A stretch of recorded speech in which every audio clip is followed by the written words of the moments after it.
नमस्कार। आज की बात में आप सबका स्वागत है। नए साल में मेरी आपसे पहली मुलाकात है, इसलिए आप सभी को नव वर्ष की बहुत बहुत शुभकामनाएं। आने वाला साल आपके लिए मंगलमय हो, खुशियां लेकर आए। इस नए साल की शुरुआत एक अच्छी खबर से करते हैं, और अच्छी खबर यह है कि आपकी अदालत में अब आपको फ्रेश एपिसोड्स देखने को मिलेंगे। आपकी अदालत में अब आपको नए मेहमान दिखाई देंगे, नए इल्जाम लगेंगे, नए मुकदमे होंगे और फैसला भी होगा। कुछ दिन पहले मैंने रिकॉर्डिंग का सिलसिला शुरू किया। दर्शक फिर से आपके अदालत के स्टूडियो में आए। लाइट, साउंड, कैमरा और एक्शन की आवाज सुनाई दी।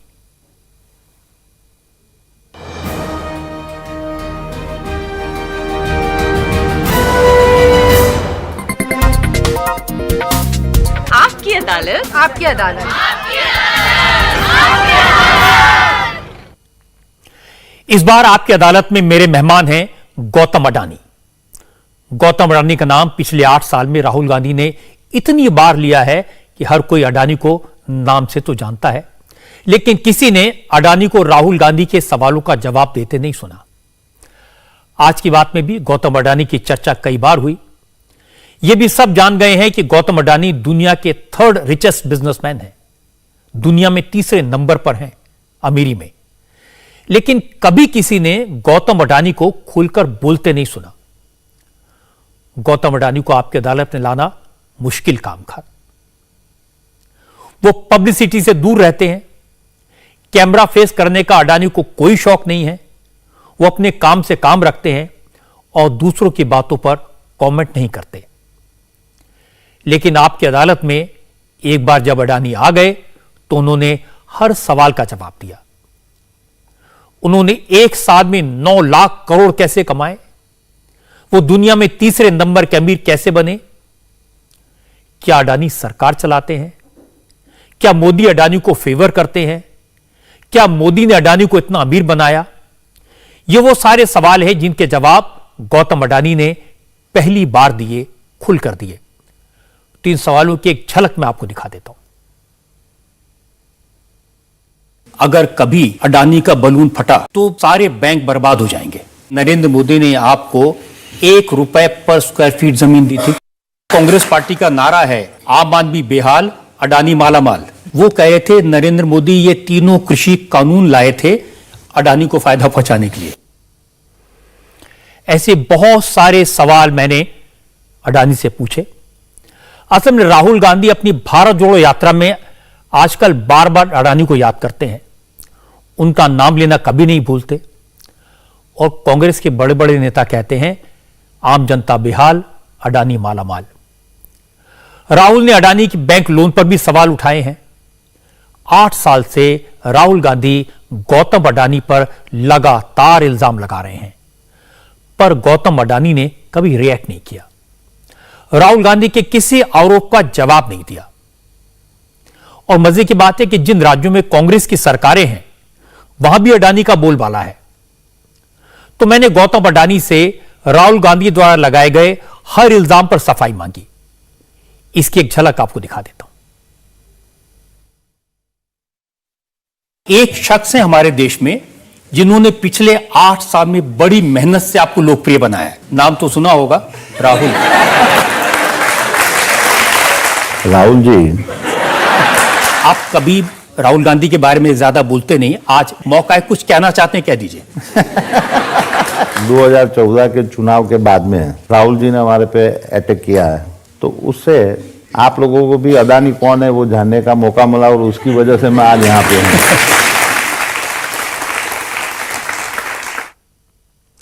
ये तो एक झलक है। इसके अलावा बहुत सारे सीक्रेट हैं, बहुत सारे राज हैं जो इस शनिवार रात 10 बजे आपकी अदालत में खुलेंगे। गौतम अडानी ने पहली बार बताया कि उन्होंने मौत को कितने करीब से देखा। गौतम अडानी ने अपने परिवार के बारे में खुलकर बात की और जनता को यह भी बताया वो रिलैक्स कैसे करते हैं। आपकी अदालत का यह यादगार एपिसोड आप 7 जनवरी रात 10 बजे देख सकते हैं।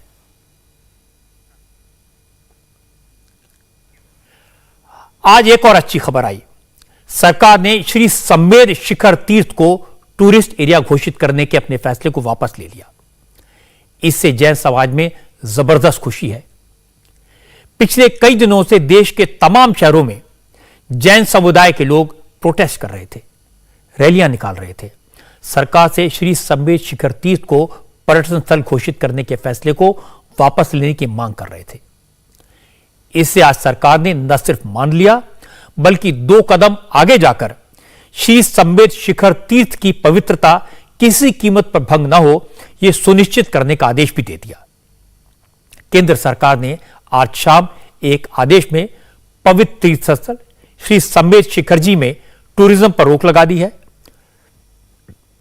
केंद्र सरकार ने झारखंड की राज्य सरकार से कहा है कि गिरिडीह के पारसनाथ पर्वत क्षेत्र में किसी भी तरह की टूरिज्म एक्टिविटी पर फौरन रोक लगाई जाए।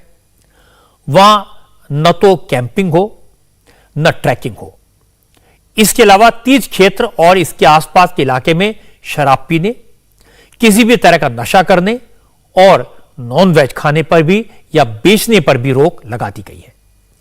झारखंड में पारसनाथ पहाड़ियों पर जैन समाज का सबसे बड़ा तीर्थ स्थल श्री सम्मेद शिखर जी है। जैन समाज के 24 तीर्थंकरों में से 20 तीर्थंकरों ने सम्मेद शिखर जी के पहाड़ियों में ही महानिर्वाण प्राप्त किया। आज केंद्र सरकार के वन और पर्यावरण मंत्रालय ने कहा वो जैन समाज की आस्था का सम्मान करते हैं, श्री सम्मेद शिखर जी की पवित्रता का आदर करते हैं और इसीलिए जैन समाज के सबसे बड़े तीर्थ स्थल की पवित्रता को बनाए रखने के लिए प्रतिबद्ध हैं। आज सुबह सुबह जैन समाज का एक delegation environment minister Bhupendra Yadav से मिला था। जैन समाज के लोगों ने भूपेंद्र यादव के सामने अपनी मांग रखी थी और मीटिंग के बाद बताया था कि भूपेंद्र यादव ने उन्हें शाम तक पॉजिटिव सिग्नल देने का वादा किया है। शाम होते होते केंद्र सरकार ने झारखंड की सरकार को एक ऑफिस मेमोरेंडम भेज दिया है। इस ऑफिस मेमोरेंडम में साफ साफ लिखा है कि श्री सम्मेद शिखर जी की पवित्रता को बनाए रखने के लिए हर जरूरी कदम उठाया जाए। जैन साधु संतों ने सरकार के फैसले पर संतोष जताया। ऊपरी स्तर पर उसमें काफ़ी अच्छी बातें ले ली गई हैं। मध्य मांस, मधु का और व्यसनों का और नशीली चीज़ों का वहाँ पूरी तरह से प्रतिबंध रहेगा और मेरे को लगता है कि उसमें ये भी सब शामिल होगा कि जो पहाड़ पर जाएंगे उनकी पूरी चेकिंग होगी और वे लोग ही जाएंगे जो अच्छे नियमों को, जैन नियमों को फॉलो करें या संस्कृति को, अध्यात्म को फॉलो करें, वो लोग यात्रा पर जाएंगे। जितना अभी समझ में आया उस हिसाब से संतोष है, लेकिन अभी थोड़ा सहजता से बैठ करके उस पर मंथन करें कि इसमें ऐसा तो नहीं कि कोई एक आध ऐसा शब्द पड़ा हो कि वापस उसमें नुकसान खड़ा हो जाए, तो उस हिसाब से उसे देखना पड़ेगा। बाकी इतना जल्दी से निर्णय ले लिया है तुरंत ही, माने आज जब कल से माहौल ज़्यादा गर्म हुआ और आज निर्णय ले लिया तो इस सरकार ने भी एक अच्छा कदम उठाया है। निश्चित रूप से अच्छे लोग अच्छा ही करेंगे। केंद्र सरकार ने इस मामले में साफ और स्पष्ट आदेश जारी किया है, लेकिन अब इस पर क्रेडिट लेने का खेल शुरू हो गया है। झारखंड में हेमंत सोरेन की सरकार है। उनकी पार्टी के नेताओं ने कहना शुरू कर दिया है कि केंद्र सरकार ने जो आदेश दिया है वो सारी चीजें तो झारखंड सरकार ने पहले से ही लागू कर रखी हैं। उनका कहना है कि तीर्थ क्षेत्र में शराब और मांस के सेवन और बिक्री पर रोक तो पहले से लगी हुई है। जहां तक इस क्षेत्र को पर्यटन स्थल घोषित करने का सवाल है तो वो नोटिफिकेशन तो उस वक्त जारी हुआ था जब झारखंड में बीजेपी की सरकार थी। आज जेएमएम के सांसद महुआ मांझी ने कहा चीफ मिनिस्टर हेमंत सोरेन ने पहले ही केंद्र सरकार को जैन समाज की भावनाओं के अनुरूप कदम उठाने के लिए चिट्ठी लिखी थी। उस चिट्ठी के जवाब में केंद्र सरकार का जो आदेश आया है उसे पूरी तरह लागू किया जाएगा।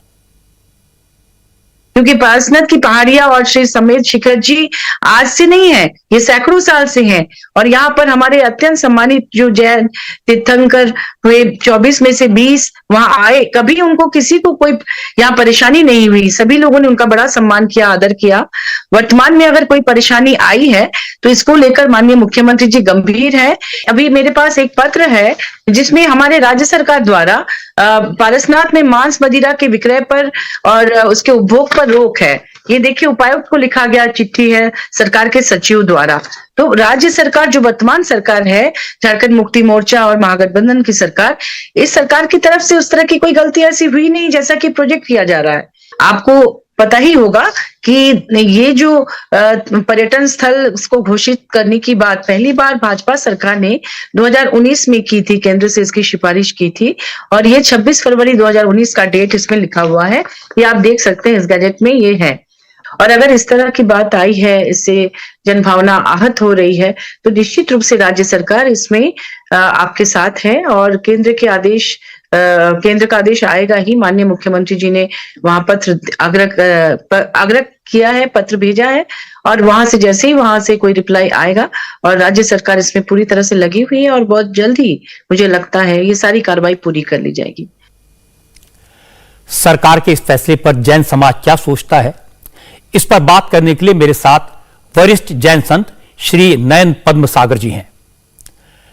सबसे पहले तो आपको बहुत बहुत शुभकामनाएं और खासतौर पर इसलिए क्योंकि आपने एक शांतिपूर्ण तरीके से आंदोलन किया, इसका परिणाम अच्छा निकला है और सरकार ने अपना फैसला वापस लिया है। तो आपको लगता है कि जो जैन समाज की शंकाएं हैं, आशंकाएं हैं, समस्याएं हैं, उनका रास्ता निकल गया है? बिल्कुल, हम बहुत खुश हैं, हम बहुत ज्यादा अभिभूत हैं और हमारे समाज की जो जो समस्याएं तीर्थ स्थान को लेकर के थी उसका संपूर्ण निराकरण हो गया है और उसका हमें अत्यंत आनंद है। प्रधानमंत्री नरेंद्र मोदी जी आध्यात्मिक युग पुरुष है और उनके रहते हमारे तीर्थों का बाल बांका हो ये हम कभी नहीं मान सकते थे, लेकिन कोई कालक्रम ऐसा होगा, इस प्रकार की विसंगतियां आ गई और उसको तत्काल निरस्त कर दिया गया, उसका हमें अनहद आनंद है। ये तीर्थ पवित्रता की पराकाष्ठा है।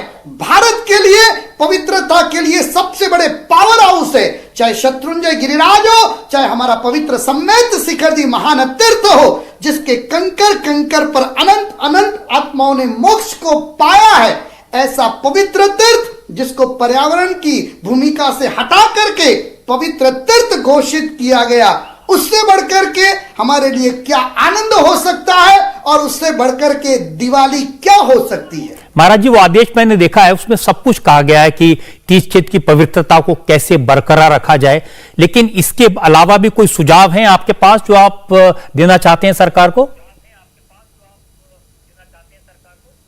बहुत अच्छा किया है और बहुत विवेक से किया है।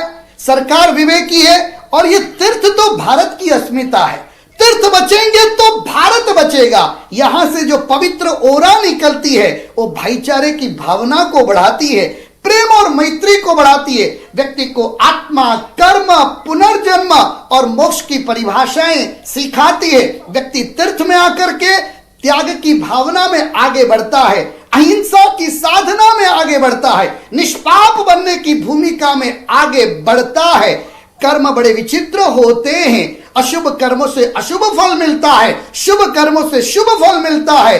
कोई अमीर है, कोई गरीब है, कोई रोगी है, कोई निरोगी है, कोई निर्धन है, कोई धनवान है, कोई पुरुष है, कोई स्त्री है, कोई इंसान है, कोई पशु है। उसका कारण व्यक्ति के अपने कर्म होते हैं और वो गलत कर्मों से बचने का संदेश ये पवित्र तीर्थों से मिलता है और उसकी पवित्रता ये भारतीय संस्कृति की धरोहर है। भारत विश्व गुरु था, विश्व गुरु है और विश्व गुरु रहेगा। वो इन तीर्थों की पवित्रता से रहेगा और भारत सरकार ने और विशेष करके झारखंड और गुजरात सरकार ने इसके ऊपर जो श्रेष्ठ कदम बढ़ाए हैं उससे हम अनहद खुश है, बहुत आनंदित है। केवल जैन ही नहीं, हिंदू ही नहीं, समग्र धर्मावलंबी आज बहुत आनंदित और प्रसन्न है। महाराज जी, जो भी तीर्थ क्षेत्र होते हैं, जाहिर है उनकी पवित्रता को बनाए रखना तो सबसे पहली जरूरत होती है, वो आप मान रहे हैं किया गया है और वो आदेश देखा है मैंने। लेकिन विकास भी जरूरी होता है ताकि जो लोग वहां जाना चाहें उन्हें बेहतर सड़क मिले, रेल मिले, एयरपोर्ट की सुविधा मिले, ठहरने के इंतजाम हो और पवित्र तीर्थ पर जो लोग जाएं वो लोग आराम से रह सकें। तो क्या इस चीज का विरोध किया जा रहा है कि ये सुविधाएं वहां पर न डेवलप की जाएं? भारतीय संस्कृति आत्मा कर्म की प्रक्रियाओं को लेकर के बहुत अद्भुत विज्ञान बतलाती है। विकास विनाश की ओर ले जाए उसे विकास नहीं कहा, और इसलिए विज्ञान पर धर्म का अनुशासन जरूरी है, वरना यह विज्ञान भी विकास की जगह विनाश करेगा। विकास अध्यात्म का होना चाहिए, विकास महान गुणों का होना चाहिए, विकास विश्व बंधुत्व का होना चाहिए। खाना और पीना त्यागने के लिए तीर्थ पे जाते हैं, खाना और उजवनी करने के लिए नहीं। ये पवित्र तीर्थों में थूकना भी मना है, रात्रि को रुकना भी मना है, भोजन करना भी मनाही है। व्यक्ति को साधना करनी है, व्यक्ति को अपने मन को और आत्मा को पवित्र और एकाग्र बनाते हुए परमात्मा के साथ अनुसंधान जोड़ना है।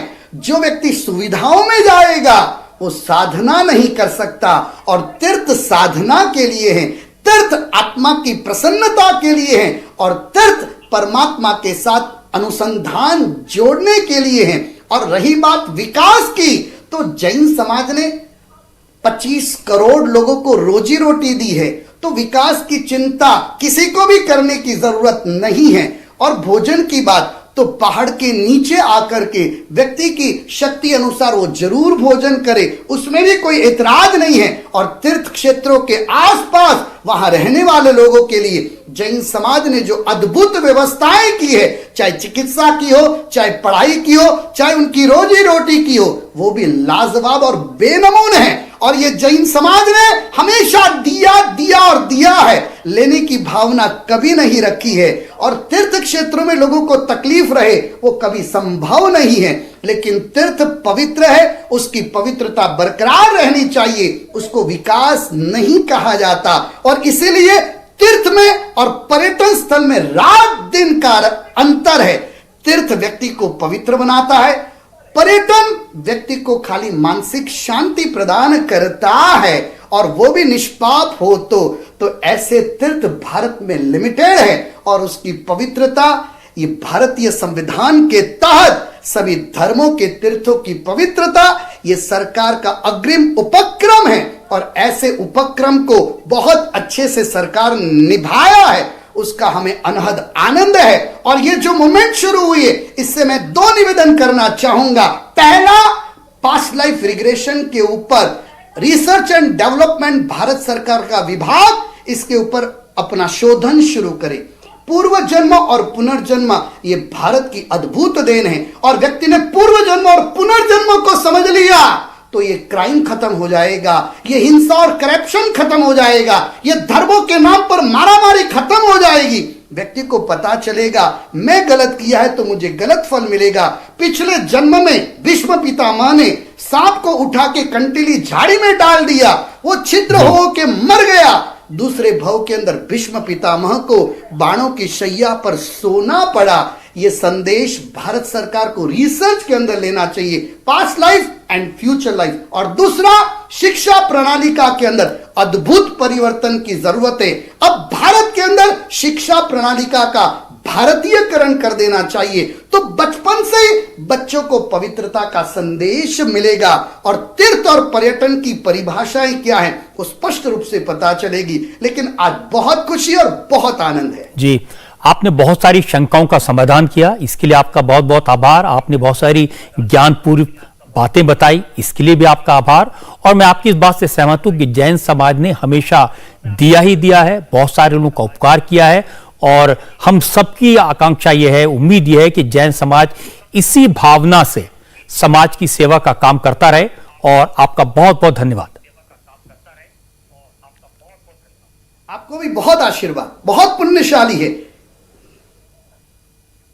यह अच्छी बात है कि देर से ही सही सरकार ने 4 साल पहले हुई गलती को सुधार लिया, लेकिन बड़ी बात यह कि जैन समाज के सबसे बड़े तीर्थ श्री संमेद शिखर जी की पवित्रता खतरे में पड़ने की आशंका थी। लेकिन इसके बाद भी जैन समाज ने जिस तरह शांति से, सद्भाव से, धैर्य के साथ अपनी बात कही, पूरे देश में प्रदर्शन किए, लेकिन कहीं किसी आम आदमी को दिक्कत नहीं होने दी, कहीं से किसी तरह की अप्रिय घटना की खबर नहीं आई। हजारों लोग जुटे, लेकिन कहीं गड़बड़ नहीं हुई। यही जैन समाज की खासियत है, इससे सबको सीख लेनी चाहिए। देश में जैन समाज की आबादी सिर्फ 0.45%, 0.45% है, यानी करीब 50 लाख होंगे। इसलिए जैन समाज के आंदोलन और सरकार के फैसले से यह साबित होता है, भले ही समाज की आबादी कम हो, लेकिन अगर वो अपनी जायज मांग जायज तरीके से रखते हैं तो लोकतंत्र में उनका प्रभाव दिखाई देता है, उनकी बात सुनी जाती है और सरकार को उस पर एक्शन लेना पड़ता है। सरकार के फैसले से जिस तरह जैन समाज खुश है, उसी तरह सुप्रीम कोर्ट के फैसले से हल्द्वानी के लोगों को राहत मिली है। हल्द्वानी के बंद-भूलपुरा इलाके में 4,500 मकानों पर बुलडोजर चलने का खतरा टल गया। सुप्रीम कोर्ट ने आज उत्तराखंड हाईकोर्ट के ऑर्डर पर रोक लगा दी। हाईकोर्ट ने बंद-भूलपुरा इलाके की ढोलक बस्ती, गफूर बस्ती और इंदिरा कॉलोनी की जमीन को रेलवे की जमीन डिक्लेयर कर दिया था और इस 82 एकड़ जमीन पर बने करीब 4,500 मकानों को एक हफ्ते में गिराने का आदेश दिया था। रेलवे ने अपनी जमीन की मार्किंग कर दी थी। प्रशासन लोगों से घर खाली करने के लिए मुनादी कर रहा था। पुलिस फोर्स तैनात कर दी गई थी। लोग अपने घरों के लिए प्रोटेस्ट करने के लिए सड़कों पर उतर आए थे। लेकिन आज सुप्रीम कोर्ट ने साफ साफ कहा, 50,000 लोगों को इस तरह एक हफ्ते में बेघर नहीं किया जा सकता। इस मसले को सिर्फ कानूनी आधार पर नहीं देखा जा सकता, इसे इंसानियत के आधार पर देखा जाना चाहिए।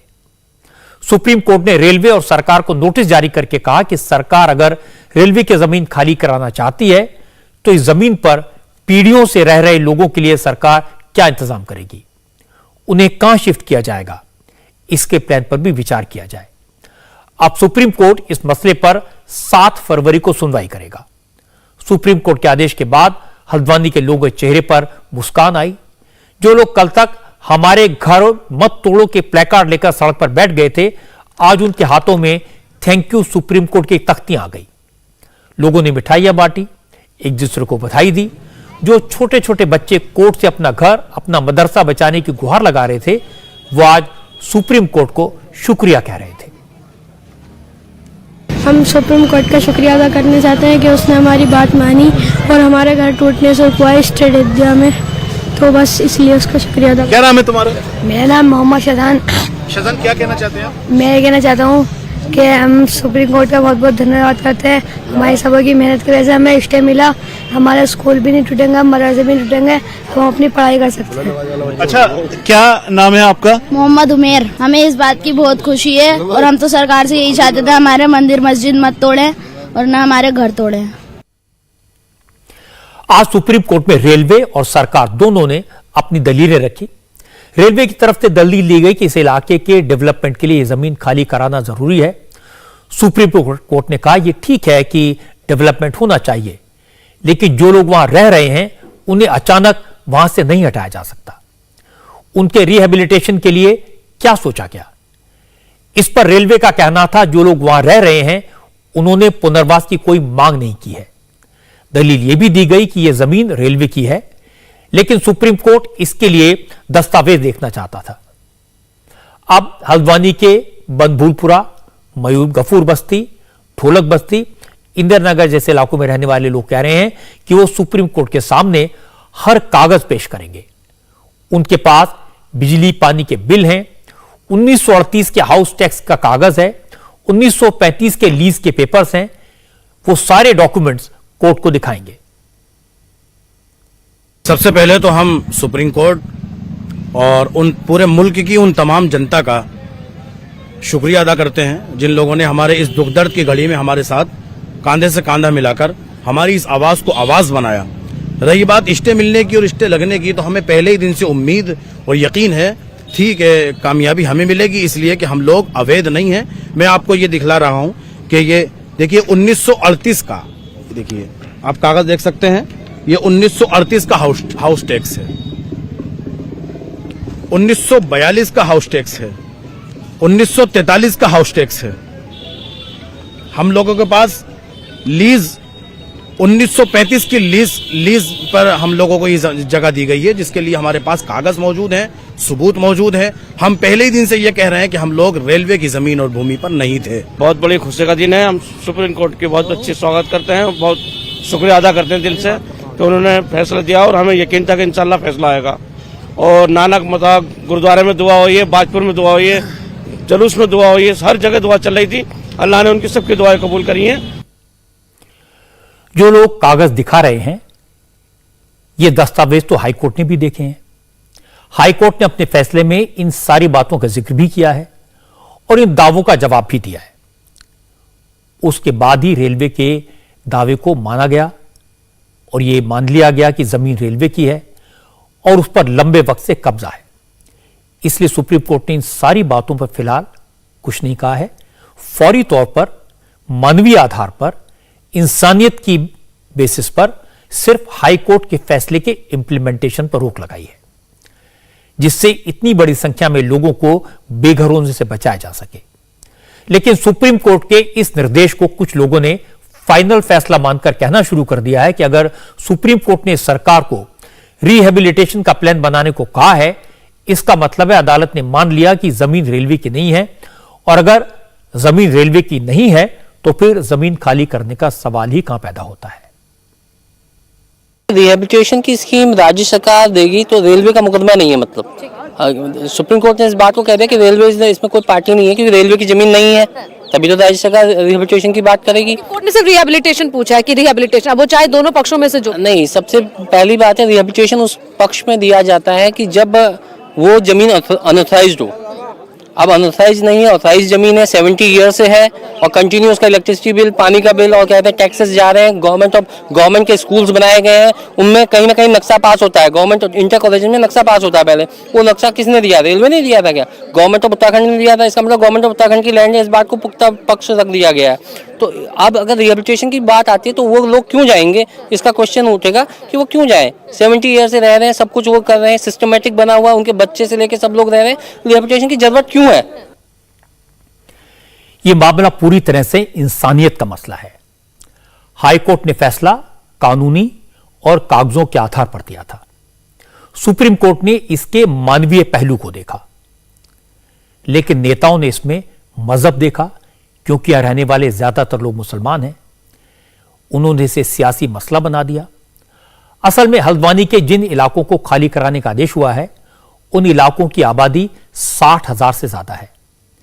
4,365 घरों को गिराने का आदेश हुआ था और इनमें से 95% घर मुसलमानों के हैं। बस इसी बात को आधार बनाकर इस तरह का माहौल बनाया जाने लगा, जैसे चूंकि मुसलमानों की बस्ती है इसलिए सरकार जानबूझकर मुसलमानों के घर तोड़ने पर आवादा है। भारी संख्या में लोग घरों से बाहर निकले, यहां तक ठीक था, लेकिन लोगों की नाराजगी का फायदा उठाकर इसे शाहीन बाग की तर्ज पर सुलगाने की कोशिश की गई। हल्द्वानी के आसपास के इलाकों के लोग प्रोटेस्ट में शामिल हो गए। जो लोग शाहीन बाग के प्रोटेस्ट को लीड कर रहे थे, वो भी माइक लेकर वहां लोगों को भड़काने के लिए पहुंच गए।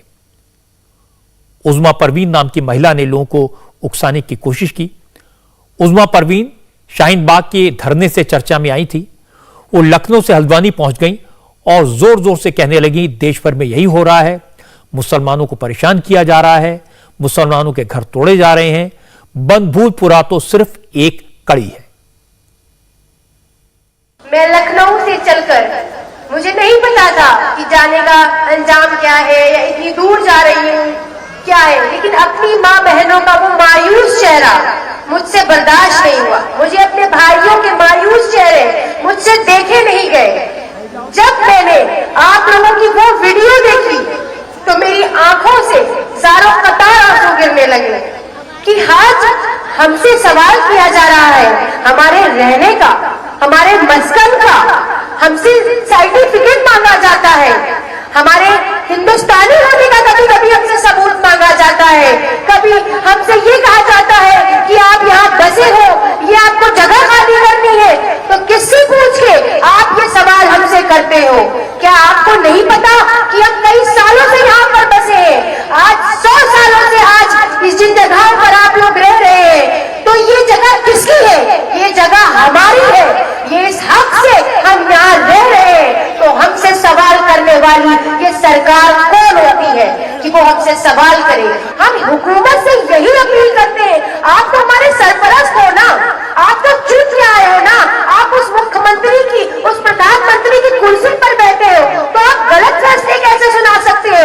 आप इतने हजारों लोगों को बेघर कैसे कर सकते हो? इस तरह के लोगों से सावधान रहने की जरूरत है। डिमोलिशन का ऑर्डर हाई कोर्ट का था, लेकिन इन लोगों ने इस मुद्दे को मजहबी रंग देकर लोगों को भड़काने की कोशिश की। हमेशा इसी फिराक में रहते हैं। समाजवादी पार्टी का डेलीगेशन तो कल ही हल्द्वानी पहुंच गया था। असदुद्दीन ओवैसी और महबूबा मुफ्ती जैसे नेता पूरी तरह से एक्टिव हो गए थे। उन्होंने भी इसे मुसलमानों के खिलाफ दमन का एक और सबूत बताया था। सरकार को मुस्लिम विरोधी घोषित कर दिया था। लेकिन आज जब सुप्रीम कोर्ट का फैसला आया तो समाजवादी पार्टी का कोई नेता नहीं बोला। ओवैसी ने ट्वीट किया, लेकिन उन्होंने अपने एजेंडे के हिसाब से ही बात कही। ओवैसी ने लिखा, सुप्रीम कोर्ट ने मानवीय दृष्टिकोण अपनाया, लोगों के पुनर्वास की बात की और यह माना कि हल्द्वानी में बहुत से लोगों ने जमीन 1947 में खरीदी थी। इसके बाद ओवैसी एजेंडे पर आए। उन्होंने सुझाव दिया कि हल्द्वानी के केस में एक ही सॉल्यूशन है कि बस्तियों को रेगुलराइज किया जाए। ओवैसी ने कहा कि कांग्रेस और बीजेपी का ढोंग सामने आ गया है। दोनों पार्टियों ने दिल्ली में इलीगल कॉलोनीज को रेगुलराइज किया, लेकिन बीजेपी का मंत्र है कि मुसलमान सिर्फ बुलडोजर के हकदार हैं। और ओवैसी ने सुप्रीम कोर्ट का फैसला आने से पहले यही बात कही थी। जब से भाजपा की सरकार देश में बनी है, सबसे ज्यादा अगर कोई परेशान है तो वो अल्पसंख्यक समाज परेशान है, दलित समाज और आदिवासी समाज है। दूसरे समाज को जो तकलीफ आ रही वो इसलिए आ रही कि उनका सत्ता निकल गया उनके पास से, मगर ये समाज तो परेशान है, पिट रहा है, मॉब लिंचिंग होती है, इलीगल तरीके से घर तोड़ दिया जाता है। अब उत्तराखंड में हल्द्वानी में 4000 घर के रहने वाले करीब 70,000 लोग पिछले कई दिनों से इस सर्दी में अपने घर की हिफाजत के लिए लड़ रहे हैं। तो ये हम देखते हैं। असल में हल्द्वानी का मसला थोड़ा उलझा हुआ है, क्योंकि इस इलाके में लोग 100 साल से रह रहे हैं। लोगों के पास जमीनों के पट्टे हैं, घरों के नक्शे पास हैं, वो हाउस टैक्स दे रहे हैं। सरकार ने सीवर लाइन और सरकारी स्कूल भी बनवाए हैं। इसलिए मामला और उलझ गया। लेकिन फैक्ट तो यह भी है कि 2017 में जब कुछ इलाके को खाली करवाया गया था तो घरों के नीचे रेल की पटरियां भी निकली थी। रेलवे के दावे को हाई कोर्ट ने कानूनी आधार पर माना है, लेकिन सुप्रीम कोर्ट ने इंसानियत को तवज्जो दी, और यह होना भी चाहिए। इंसानियत बड़ी चीज है। लेकिन यह मुद्दा बड़ा है क्योंकि बात सिर्फ हल्द्वानी के नहीं है। ज्यादातर शहरों में सरकारी जमीनों पर कब्जे होते हैं। जब सरकारी जमीनों पर घर बन जाते हैं, वहां हजारों लोग बस जाते हैं, तो किसी के लिए उन्हें हटाने का फैसला मुश्किल हो जाता है, वो हिंदू हो या मुसलमान हो। एक तरफ इंसानियत की दुहाई दी जाती है, सवाल उठता है कि 50,000 लोग कहां जाएं, उन्हें बेघर कैसे किया जा सकता है। दूसरे सा सवाल है कि जमीन तो सरकारी है, कब्जा तो गैर कानूनी है। जब ऐसी बस्तियों को नियमित कर दिया जाता है तो फिर इसी तरह के कब्जों को प्रोत्साहन मिलता है और कब्जे और होते हैं। तो लोग ये सोचकर घर बना लेते हैं कि एक ना एक दिन ये रेगुलर हो जाएंगे। और सबसे बड़ी बात है कि जब ऐसा मामला उठता है तो नेताओं को अपनी सियासत चमकाने का मौका मिलता है। ओवैसी, महबूबा मुफ्ती और एसटी हसन जैसे नेता एक्टिव हो जाते हैं, हमदर्दी का टॉनिक लेकर आग लगाने पहुंच जाते हैं। यह गलत है। हल्द्वानी के मसले तो सुप्रीम कोर्ट सुलझा देगा, लेकिन इससे सबक लेकर अब इस तरह का सिस्टम बनाया जाना चाहिए जिससे सरकारी जमीन पर कब्जा ना हो, कब्जों पर लगाम लगे, ताकि किसी का घर तोड़ने की नौबत ही ना आए। अब हल्द्वानी के लोगों को तो सुप्रीम कोर्ट ने बचा लिया, उनके घर फिलहाल नहीं टूटेंगे। लेकिन उत्तराखंड के एक और शहर जोशीमठ के घरों को कौन बचाएगा, यह सवाल बहुत बड़ा है, क्योंकि यहां तो पूरे के पूरे शहर के अस्तित्व पर खतरा पैदा हो गया है। जोशीमठ से जो तस्वीरें आई हैं वो डराने वाली है। इस शहर की जमीन धंसने लगी है, घरों में दरारें पड़ गई हैं। घरों के नीचे से पानी की नदी बह रही है। मकान कब जमीन में समा जाएंगे किसी को नहीं पता। सड़कें टूट रही हैं, सड़कों पर पहाड़ से रिसकर आ रहा पानी बह रहा है। इस तरह की तस्वीरें जोशीमठ के ज्यादातर घरों की हैं। लोग रोज घर की दरार को नापते हैं। दरारें तेजी से बढ़ रही हैं, जमीन फट रही है। लोगों का दावा है कि रात में घर के नीचे से जमीन खिसकने की आवाजें आती हैं। घरों में आए क्रैक्स इतने बड़े हो गए हैं कि किसी वक्त मकान गिर सकते हैं। कुल 561 मकान ऐसे हैं जिन्हें प्रशासन ने खतरनाक, डेंजरस घोषित कर दिया है। अब तक 70 से ज्यादा लोगों को घरों से निकालकर सुरक्षित जगहों पर भेज दिया गया है। सबसे ज्यादा खतरा जोशीमठ के मारवाड़ी वार्ड और सिंहधार वार्ड पर दिखाई दे रहा है। यहां 300 से ज्यादा घरों के अलावा जेपी कंपनी के ऑफिस और कर्मचारियों के लिए बनी कॉलोनी में दरारें आ गई हैं। जोशीमठ की आबादी करीब 30,000 लोगों की है। लोगों का कहना है कि वो घर, मकान, दुकान छोड़कर कहीं जा नहीं सकते और अगर यहां रुकते हैं तो किसी वक्त उनका घर अलकनंदा नदी में समाने का खतरा है। लोग अपना दर्द सुनाते सुनाते रोने लगते हैं। लोगों का कहना है कि घरों में दरारें तो कई महीनों से दिख रही हैं। प्रशासन ने बार बार एक्शन लेने के लिए कहा गया है, लेकिन प्रशासन ने कुछ नहीं किया। इसलिए आज पूरे शहर पर खतरा मंडरा रहा है। अभी बैंक का लोन भी हम पे लोन भी जो है बैलेंस है, बच्चों की पढ़ाई है और सब जगह होटल की दहशत से। बाकी होटल हमारे कमरों पे दरारें कम है, मगर जो है होटल के दहशत से जो है हम 6-7 परिवार जो है होटल के दहशत से छोड़ के जा रहे हैं हम लोग। और हमारी जिंदगी भर की पूंजी यही है। और शासन जो है आजकल में इसको हल्का कराने के चक्कर में, अवैध निर्माण कम कराने के चक्कर में प्रशासन ऐसे हमको जो है बेवकूफ बना रहा है। कुछ नहीं करा प्रशासन, कुछ नहीं। जोशीमठ में जमीन धंस क्यों रही है? मकानों में दरार क्यों आ रही है? कई जगह से पानी रिसना शुरू क्यों हो गया है? इसकी साफ साफ वजह अभी कोई नहीं बता रहा। उत्तराखंड सरकार ने जांच के लिए एक टीम बना दी है, लेकिन लोकल लोगों को लगता है कि जोशीमठ पर खतरे की सबसे बड़ी वजह एक हाइड्रो पावर प्रोजेक्ट है। दरअसल जोशीमठ में तपोवन विष्णु घाट हाइड्रो पावर प्रोजेक्ट पर काम चल रहा है। इस प्रोजेक्ट के लिए जोशीमठ शहर के नीचे एनटीपीसी एक टनल का कंस्ट्रक्शन कर रहा है। 17 किलोमीटर लंबी ये टनल जोशीमठ शहर के नीचे से गुजरेगी। इस टनल का करीब 70% काम पूरा हो चुका है। अब कहा जा रहा है कि जोशीमठ में अलग अलग जगहों पर जो पानी का रिसाव हो रहा है उसकी वजह यही टनल है। 2013 में हेलंग गांव में पानी का रिसाव शुरू हुआ था और वो पानी आज भी बह रहा है।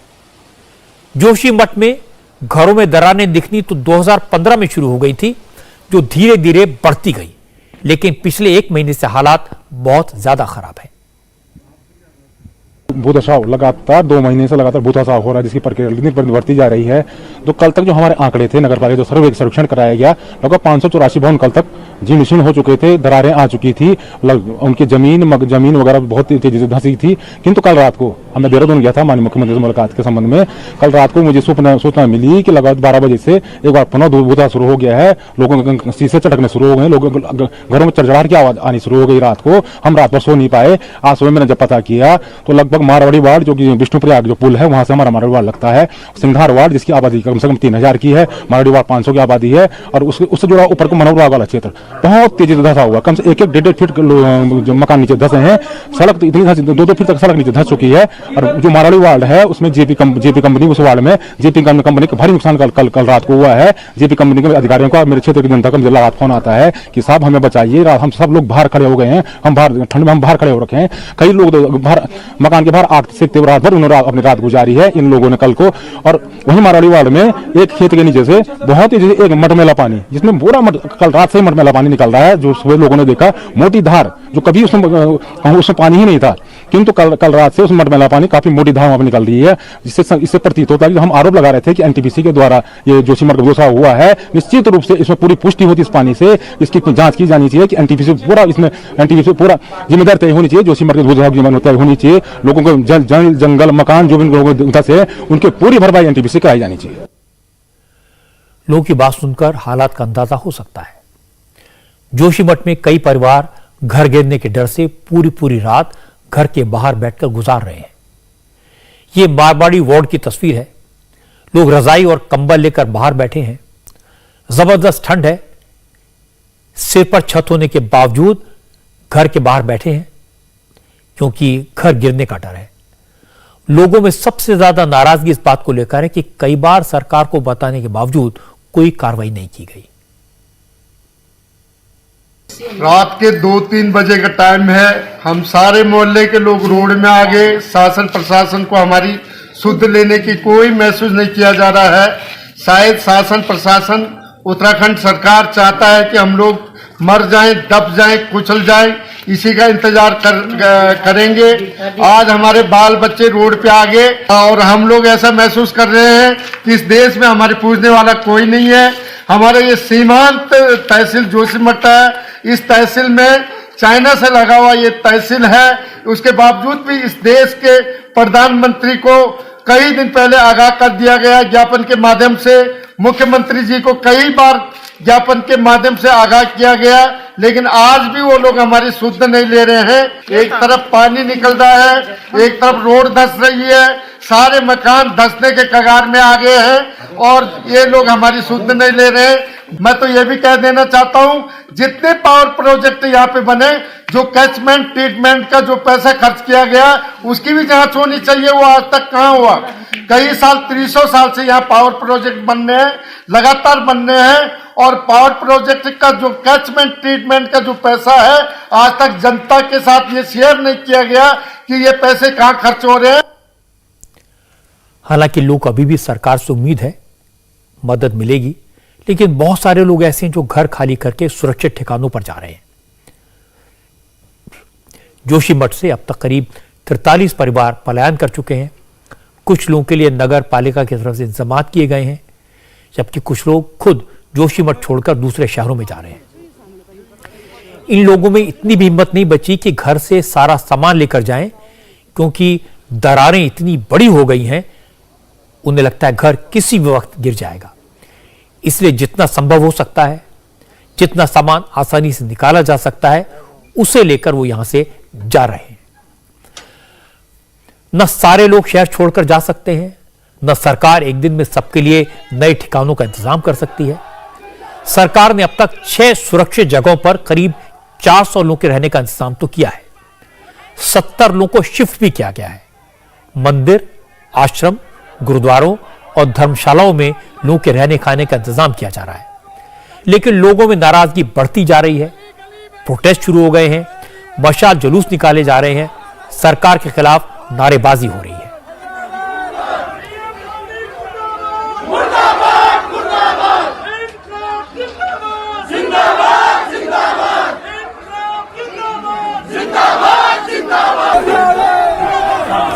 जोशीमठ में जो हो रहा है वो अचानक नहीं हुआ है। घरों में और सड़कों में छोटी मोटी दरारें तो 6-7 साल से दिखाई दे रही थी। लोगों ने सरकार से कई बार इसे रोकने के लिए कहा। सरकार ने स्टडी की, पता लगाया ऐसा क्यों हो रहा है, लेकिन इसे रोकने के लिए कुछ किया नहीं। अब सरकार प्राइवेट कंपनियों को ठेका देने की तैयारी कर रही है, जो जमीन का कटाव रोकने के लिए सीवर लाइन बनाए। पिछले दिनों हमने एक टेक्निकल कमेटी भेजी थी, जिन्होंने अपनी एक रिकमेंडेशन दी है। इसमें उन्होंने जल निकासी के बारे में बताया है कि जल निकासी नहीं होने के कारण जो मिट्टी है, मिट्टी में ही पानी जाता है, सोख होता है, उसके कारण धंस रही है ज़मीनें, और ज़मीनें धंसने के कारण दरार पड़ेगी, क्रैक्स आएंगे। उसी तरह से आपका सीवर सिस्टम में नहीं होने के कारण भी सारे घरों के जो सीवर का पानी है वो जमीन में ही मरता है। खतरा सिर पर है, लोग घबराए हुए हैं, लेकिन प्रशासन अभी सिर्फ प्लानिंग कर रहा है। बिडिंग होगी, फिर कॉन्ट्रैक्ट दिया जाएगा, फिर सीवर लाइन बनेगी, लेकिन इस सब में वक्त लगेगा। और चिंता की बात है कि जियोलॉजिस्ट भी कहने लगे हैं कि हालात हाथ से निकल चुके हैं, अब साइंटिस्ट कुछ नहीं कर सकते। अब एक ही रास्ता है, सरकार जोशीमठ से लोगों को जल्द से जल्द कहीं और शिफ्ट करे। अभी जो स्थिति है ये लैंडस्लाइड, ये मल्टीपल फेल्योर है और ये सब्सिडेंस है और ये इसको धसाव जिसको कहते हैं, ये सीधे सीधे अलकनंदा में समा रहा है ये पूरा स्लूप। तो अभी जो स्थिति है उसमें विज्ञान से ज्यादा उसमें प्रशासन को करना होगा। आज जो स्थिति आ गई है, इससे पहले जब हमारी रिपोर्ट आई थी तब भी कुछ हमने जून जुलाई में रिपोर्ट सबमिट की थी, तब भी ऐसी स्थिति थी कि कुछ साइंटिफिक तौर पर किया जा सकता था, जियो इंजीनियरिंग मेजर्स लिए जा सकते थे। लेकिन आज स्थिति यह है कि 15-20 हजार लोगों के तत्काल जीवन पर संकट है।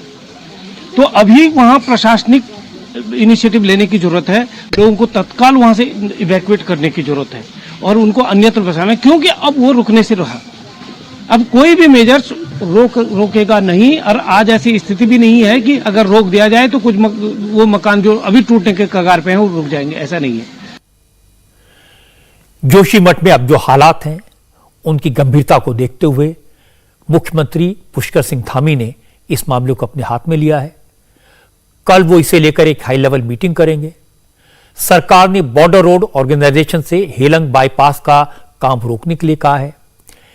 एनटीपीसी से भी कहा है कि वो तपोवन विष्णु घाट पार्क प्रोजेक्ट के काम को फिलहाल रोक दे। जोशीमठ औली रोपवे को पहले ही रोक दिया गया था।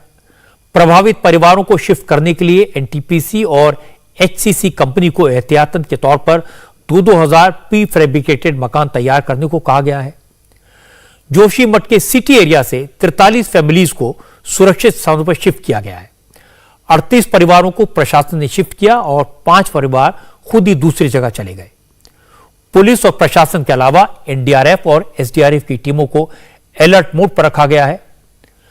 पुष्कर सिंह धामी ने कहा उन्होंने अधिकारियों की एक टीम को वहां भेजा है। जल्दी वो भी जोशीमठ जाएंगे और देखेंगे लोगों को मुसीबत से बचाने के लिए और क्या किया जा सकता है। लगातार जोशीमठ का जो सर्वेक्षण का कार्य है वो पिछले दिनों चला है और जो भी सर्वेक्षण की रिपोर्ट आई है उसके आधार पर हम आगे काम कर रहे हैं। अभी हमने इसके लिए एक समीक्षा बैठक भी कर ली है। आपदा प्रबंधन विभाग को पूरी तरह से अलर्ट कर दिया है, जिलाधिकारी को जो भी वहां पर जिस प्रकार के भी प्रबंध करने होंगे, विस्थापन की जो कार्रवाई करनी होगी, जो ट्रीटमेंट करना होगा, वो सभी कार्रवाई कर रहे हैं। जो भी जरूरी काम होगा जोशीमठ शहर को बचाने के लिए किया जाएगा, उसके ट्रीटमेंट के लिए किया जाएगा, लोगों के लिए किया जाएगा। चूंकि आपदा प्रबंधन विभाग को मुख्य सचिव को आज ही हमने कहा है कि तत्काल वहां का टीम जो है सर्वे का काम करे, सर्वेक्षण करे, दौरा करे और जो भी जरूरत होती है वो करे और तत्पश्चात मैं भी वहां जाऊंगा। मुझे लगता है फिलहाल इन बातों पर पड़ने का वक्त नहीं है कि जोशीमठ पर खतरा क्यों आया, कैसे आया, कौन जिम्मेदार है। इस वक्त सबसे ज्यादा जरूरी है कि लोगों को सुरक्षित जगहों पर भेजा जाए। इसके बाद जिन इलाकों में दरारें पड़ी हैं वहां घरों को बचाने के उपाय किए जाएं। वैज्ञानिकों का काम है कि वो जल्दी से जल्दी ये पता लगाने की कोशिश करें कि जोशीमठ में जमीन क्यों खिसक रही है, घरों के नीचे से जो पानी के झरने फूट रहे हैं उनका सोर्स क्या है, हालात को बिगड़ने से रोकने के लिए और क्या किया जा सकता है। और सरकार का काम यह है कि वैज्ञानिकों की रिपोर्ट पर जल्दी से जल्दी हालात को काबू करने के उपाय करें। और यह सही है कि नेचर की ताकत के आगे इंसान कुछ नहीं कर सकता, लेकिन नुकसान को कम किया जा सकता है, लोगों की जान बचाई जा सकती है। इस वक्त आपस में झगड़ने, सरकार पर इल्जाम लगाने के बजाय सबको मिलकर सामने दिख रहे खतरे से निपटना चाहिए। बिहार में आज 2 राजनीतिक यात्राएं शुरू हुई, एक मुख्यमंत्री नीतीश कुमार की और दूसरी कांग्रेस के राष्ट्रीय अध्यक्ष मल्लिकार्जुन खड़गे की। और अलग अलग ये दोनों यात्राएं शुरू हुई। मुख्यमंत्री की यात्रा शुरू होते ही विवाद भी शुरू हो गया। नीतीश कुमार ने पश्चिमी चंपारण के बेतिया से शुरू हुई यात्रा को समाधान यात्रा का नाम दिया। इस यात्रा के दौरान नीतीश कुमार 16 दिन में 18 जिलों का दौरा करेंगे। हर जिले में सरकारी योजनाओं का जायजा लेंगे। यात्रा के दौरान अफसरों के साथ बैठक करेंगे, लोगों की समस्याओं को जानेंगे और उनका समाधान खोजेंगे।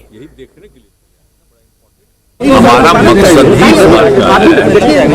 अलग अलग जिलों के विभिन्न जगहों पर जहां संभव जाएं और वहां जा करके देख, हमने देखा कि जिन जगहों पर पहले में कितना काम किया गया, काम में कोई बाधा आ गई या काम पूरा हुआ कि नहीं हुआ, अगर काम पूरा हो गया तो आगे और क्या होना चाहिए, इसी को देखने के लिए हम आए ही हैं। आज देख लिए हम यहाँ पहले भी, आप लोगों को मालूम है यहाँ संतुष्ट हुए कि नहीं आप? नहीं, हाँ तो बहुत ये अच्छा ही को लगा है, ये तो जान करके और कहे जो काम कहे हुए हैं वो काम नहीं, तुरंत अधिकारियों को कह दिया कि भाई क्या देरी हो रहा, और जल्दी से जल्दी करके अब इसका रास्ता बनाना था, तो वो अब रुका हुआ था। नीतीश कुमार का दावा है कि वो विकास के कामों की समीक्षा करने निकले हैं। इस पर बीजेपी ने सवाल उठाया। बीजेपी ने कहा कि अगर कामों की समीक्षा करनी थी तो पटना में बैठकर हो सकती थी, अगर यात्रा में जनता से नहीं मिलना था तो फिर ऐसी फिजूल खर्ची का क्या फायदा। बिहार में विपक्ष के नेता विजय सिन्हा ने कहा कि नीतीश कुमार इस तरह की 13 यात्राएं कर चुके हैं, इसलिए अब यात्रा से कोई फायदा नहीं होगा, नीतीश की नाव का डूबना तय है। विजय कुमार सिन्हा ने कहा कि यह समाधान यात्रा नहीं, नीतीश की विदाई यात्रा है। आप 13 यात्रा कर चुकी, विकास का 13वीं आपने कर दिया, सुशासन का 13वीं आपने कर दिया, आपने न्याय के साथ विकास, कानून का राज, भ्रष्टाचार में जीरो टॉलरेंस, सबका 13वीं कर दिया, क्योंकि आप भ्रष्टाचारियों और अपराधियों के साथ मिलकर के सरकार बनाए, गलबहियाँ किए हैं। ये समाधान यात्रा नहीं है, ये विकास का, बिहार के शांति का, सामाजिक सद्भाव का आप व्यवधान उत्पन्न करने का जो खेल खेले हैं, ये पश्चाताप यात्रा कर लीजिए, क्योंकि ये आपकी विदाई यात्रा है। कम से कम कुछ अच्छा काम करके जाइए कि बिहार की जनता आपको एक कलंकित मुख्यमंत्री के रूप में नहीं याद करे। बिहार को गुंडा राज से बचा लीजिए मुख्यमंत्री जी, और नहीं बचाते हैं तो सारी जिम्मेवारी आप ही की तय होगी। बीजेपी ने नीतीश की यात्रा पर सवाल खड़े किए, यात्रा को सुशासन की 13वीं कहा, इसे नीतीश की विदाई यात्रा बता दिया, तो जेडीयू ने भी रिएक्ट किया। बिहार सरकार में मिनिस्टर शीला मंडल ने कहा बीजेपी के साथ यात्राओं की 13वीं हो चुकी, अब 13वीं के बाद शुभ काम शुरू हुए हैं। 13वीं जो वो लोग कह रहा है कि 13वीं कहते, 13वीं के बाद जो काम होता है, शुभ कार्य जो होता है ना, यही 13वीं के बाद से ही शुरू होता है। तो ये समाधान, नाम ही इसका है समाधान यात्रा, तो इसका मतलब ही है कि जो जनता का जो वहाँ समस्या है उसको देखने गए। जब तक देखिए किसी चीज को आप जानने के लिए जब तक उस चीज के करीब नहीं जाइएगा तब तक उस चीज को आप जान नहीं पाते हैं। नीतीश कुमार की यात्रा को लेकर दो बातें साफ हैं। एक तो वो जनता से मिलने नहीं, सरकार के काम का जायजा लेने जाएंगे। उनका कहना है कि लोगों की समस्याएं जानेंगे, उनका समाधान ढूंढेंगे।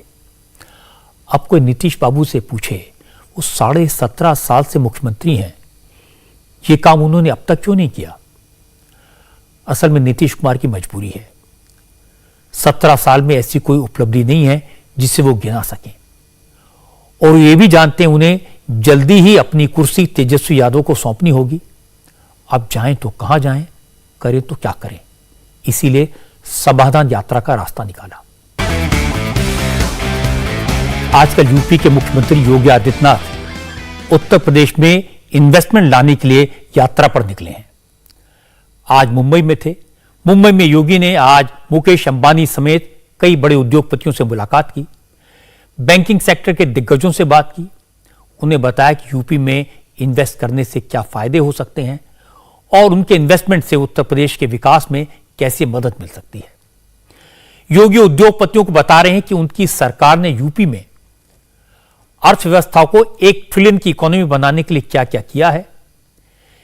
योगी ने आज फिल्म इंडस्ट्री के लोगों से भी बात की, उन्हें नए फिल्म सिटी के प्लान के बारे में बताया, यूपी में फिल्मों की शूटिंग करने से क्या फायदे हो सकते हैं इसके बारे में बात की।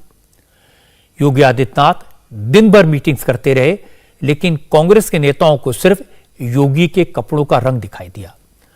कांग्रेस के नेता हुसैन दलवाई ने कहा भगवा कपड़े पहनकर बिजनेसमैन के साथ मीटिंग करने से कुछ नहीं होगा, अगर योगी को यूपी में इन्वेस्टमेंट बढ़ाना है तो कपड़े और स्टाइल बदलना पड़ेगा।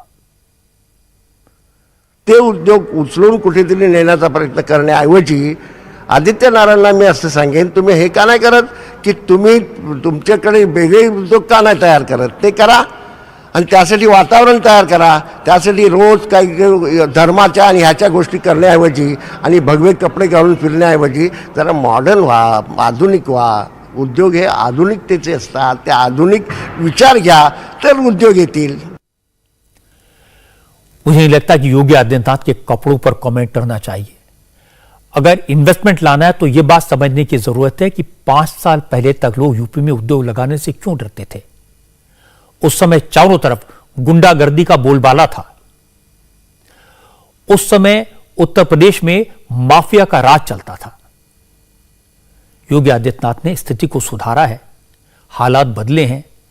अब यूपी में उद्योग लगाने में लोगों को डर नहीं लगता. कानून व्यवस्था बेहतर हुई है. इसलिए अब उत्तर प्रदेश में निवेश करने के लोग आगे आ रहे हैं, क्योंकि विकास का यही रास्ता है. योगी आदित्यनाथ ने तस्वीर बदली, कानून का राज बदला, लोगों को सुकून से रहने का मौका दिया, व्यापार करने वालों को और उद्योग लगाने वालों को अवसर दिए. इसी बलबूते पर योगी आदित्यनाथ अब यूपी में उद्योगपतियों को इनवाइट कर रहे हैं. और चलते चलते आपको याद दिला दूं कि अगले शनिवार यानी 7 जनवरी से आपकी अदालत बिल्कुल फ्रेश होगी. नए मेहमान, नए मुकदमे, नए सवाल, नया जोश.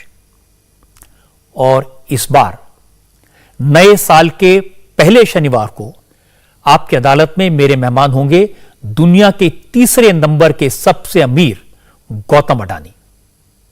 आप जानते हैं राहुल गांधी गौतम अडानी का नाम अक्सर अपने भाषण में लेते हैं, उन पर लगातार अटैक करते हैं, लेकिन पहली बार गौतम अडानी राहुल गांधी के इल्जामों के बारे में जवाब देंगे.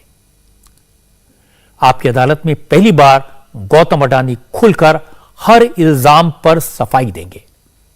तारीख और समय नोट कर लीजिए, 7 जनवरी रात 10 बजे. एक शख्स है हमारे देश में जिन्होंने पिछले 8 साल में बड़ी मेहनत से आपको लोकप्रिय बनाया है. नाम तो सुना होगा, राहुल. राहुल जी, आप कभी राहुल गांधी के बारे में ज्यादा बोलते नहीं, आज मौका है, कुछ कहना चाहते हैं, कह दीजिए. 2014 के चुनाव के बाद में राहुल जी ने हमारे पे अटैक किया है, तो उससे आप लोगों को भी अडानी कौन है वो जानने का मौका मिला और उसकी वजह से मैं आज यहाँ पे हूँ. दुनिया के तीसरे सबसे अमीर आदमी गौतम अडानी आपकी अदालत में शनिवार रात 10 बजे. इंडिया टीवी हर वक्त हर जगह डाउनलोड करने के लिए सर्च करें India TV news Google play store या ऐप स्टोर पर.